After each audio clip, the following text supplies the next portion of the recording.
علیکم. نوی ویډیو سره تاسو ورکلی وی. امید لرم چې تاسو ټول به روغ خوشحاله وئ، ژوند په مزو کې به وئ.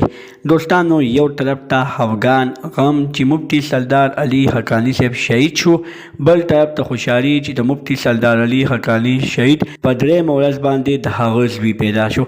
دوستانو، مفتی صاحب زوی پیدا شو. ډېر زیاتو علماو په هغه وخت کې بیانات وکړل. په هغه بیاناتو کې ډېر زیات خلک په ژړا شول.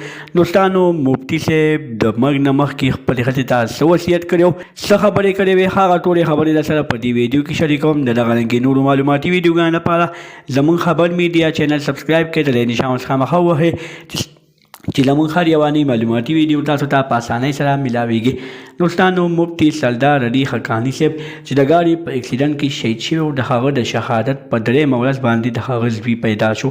په کور کې خوشحالي پیدا شوه. دوستانو، چې کله یو بچی پیدا شي، هغه د مور او پلار لپاره فخر وي. مور او پلار په خپل بچي باندې ډېر زیات فخر کوي. خو دوستانو، د دغه بچي په پیدایش کې پلار نشته او مور شته. دوستانو، دغه بچی یو داسې بچی دی چې هغه یتیم پیدا شو، هغه دې دنیا ته یتیم راغو.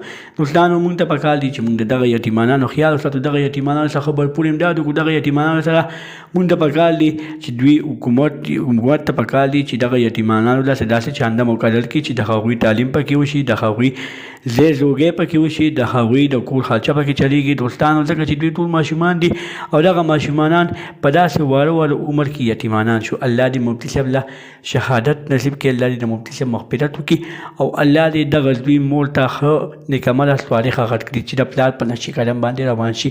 د دغه رنګې نورو معلوماتي ویډیوګانو لپاره زموږ خبر میډیا چینل سبسکرایب کړئ، د نشان اوس خامخا ووهئ چې زموږ هر یوانۍ معلوماتي ویډیو تاسو ته په اسانۍ سره میلاویږي. والسلام.